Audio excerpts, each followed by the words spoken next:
I'm continuing my reading. What I'm doing in this series is to read through the entire standard works of the Church of Jesus Christ of Latter-day Saints. This consists of the Bible, the Book of Mormon, the Doctrine and Covenants, and the Pearl of Great Price. I am reading in a chronological order of events, not according to publication or volume, so I will be skipping around a little bit as I move along. Right now, I'm just beginning 1 Kings. We're back in chapter 2. I read the first half of this chapter in my last video, and I will finish it out in this video. So, Solomon is king, David has died. Adonijah, who thought to be king, tried to get in with a little subtlety by requesting Abishag for his wife, and has been executed for his subtle treachery there. Let us continue this in verse 26. And unto Abiathar the priest said the king, Get thee to Anathoth unto thine own fields, for thou art worthy of death. But I will not at this time put thee to death, because thou bearest the ark of the Lord God before David my father, and because thou hast been afflicted in all wherein my father was afflicted. So Solomon thrust out Abiathar from being priest unto the Lord, that he might fulfill the word of the Lord which he spake concerning the house of Eli in Shiloh. So, this seems to indicate that Abiathar was a descendant of Eli. And this is where the descendants of Aaron's son Ithamar are rejected from being high priests, and it turns back to the descendants of Phinehas. Eleazar, not Phinehas. Phinehas was Eleazar's son. But it turns back to the descendants of Eleazar, who is Zadok at this time. Why is he worthy of death? Because he was part of the conspiracy with Adonijah to make Adonijah king. He may have even been one that counseled Adonijah to seek Abishag as his wife to solidify his claims. So that's why he's saying he's worthy of death, because he was the one that he was in support of Adonijah. Anyways, moving on, verse 28.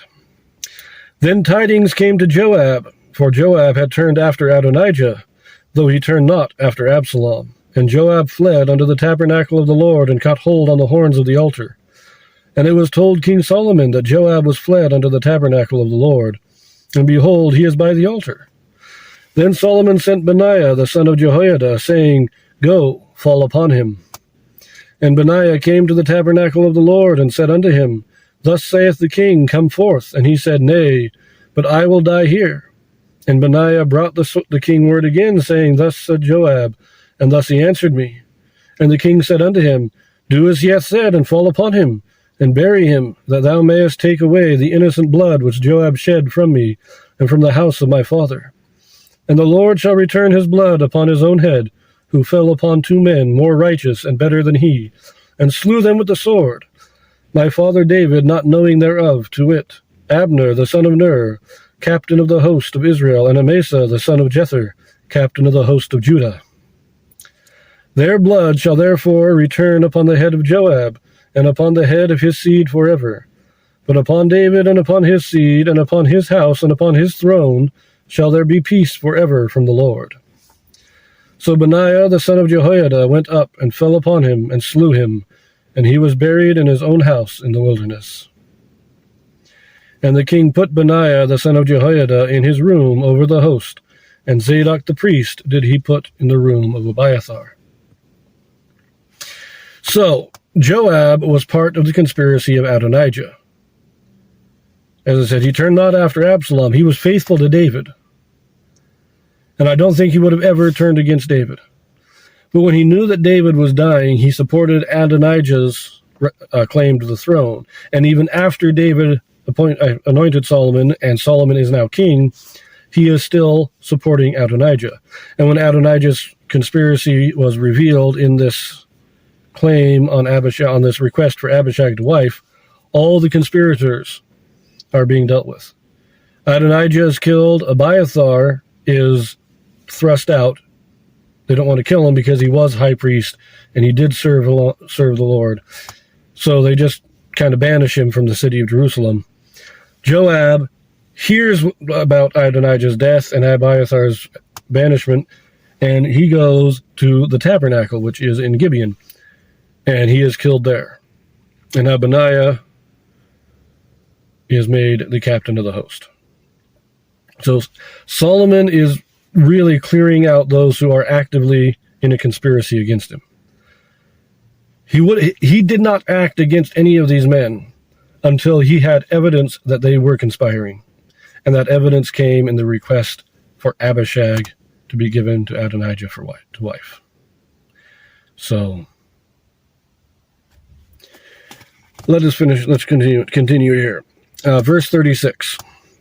And the king sent and called for Shimei and said unto him, Build thee an house in Jerusalem, and dwell there, and go not forth thence any whither. For it shall be that on the day thou goest out and passest over the brook Kidron, thou shalt know for certain that thou shalt surely die. Thy blood shall be upon thine own head. And Shimei said unto the king, The saying is good, as my lord the king hath said, so will thy servant do. And Shimei dwelt in Jerusalem many days. And it came to pass at the end of 3 years that 2 of the servants of Shimei ran away unto Achish, son of Maacah, king of Gath. And they told Shimei, saying, Behold, thy servants be in Gath. And Shimei arose and saddled his ass, and went to Gath to Achish to seek his servants. And Shimei went and brought his servants from Gath. Okay, so first of all, remember, he's the one that was cursing David, and David said, don't let him go unpunished. But Solomon, he's not a man that really wants to kill people. At least not right now. But, so he says, look, you move into Jerusalem where I can keep my eye on you. That's what he wants. He says, you stay here where Shimei was trying to reestablish the kingdom of Saul. That's what he wanted to reinstate Saul's family in the kingdom. And so Solomon is saying, look, you stay in Jerusalem where I can keep my eye on you and make sure that you're not in a conspiracy against me, not trying to reinstate Saul in his place. Just stay here and you're good. But if you leave, then you will be admitting that you are in a conspiracy against me, and I will have you killed, and it will be your fault. And the brook Kidron, this was a brook that ran just on the outside of the city of Jerusalem. Jerusalem was up in the mountains. It was kind of originally a mountain fortress. And what I understand, there was like one main thoroughfare out of the city.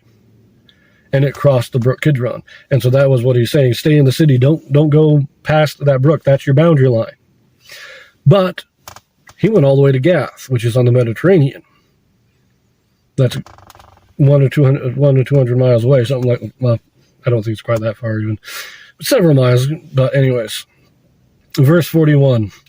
And it was told Solomon that Shimei had gone from Jerusalem to Gath and was come again. And the king sent and called for Shimei and said unto him, Did I not make thee to swear by the Lord, and protested unto thee, saying, Know for a certain, on the day thou goest out and walkest abroad any whither, that thou shalt surely die? And thou saidst unto me, The word that I have heard is good. Why then hast thou not kept the oath of the Lord, and the commandment that I have charged thee with? The king said moreover to Shimei, Thou knowest all the wickedness which thine heart is privy to, that thou didst to David my father. Therefore the Lord shall return thy wickedness upon thine own head. And King Solomon shall be blessed, and the throne of David shall be established before the Lord forever. So the king commanded Benaiah the son of Jehoiada, which went out and fell upon him, that he died. And the kingdom was established in the hand of Solomon. So Shimei is killed. All 3 of these men, Adonijah, Joab, and Shimei. They were 2 different conspiracies, but they're all killed for opposing the king. They're executed for treason. That's what they are executed for primarily. Joab is also executed because he did murder Abner and Amasa. So that was a little extra there. But Solomon is starting off a great king, and he's putting down those who are actively... He's not just killing anybody who's a possible threat to him like some kings do. Some heathen kings, they became king. Like if you recall in the book of Judges, when Gideon, he was a great judge in Israel, he dies, and his son, Abimelech, I believe was his son, declares himself to be king, and executes all of his brothers, like 70 children of Gideon. He just wipes them all out. Why?